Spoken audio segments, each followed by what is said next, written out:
আসসালামু আলাইকুম গাইস। আমরা সৌদি আরব এম্বো মাছ আড়তে গিয়েছিলাম মাছ আনার জন্য। রাত আনুমানিক আটটার দিকে, বাংলাদেশের 11টা।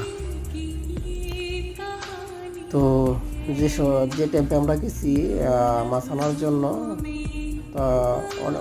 বন্ধ হয়ে যাওয়ার টাইমে গেছি।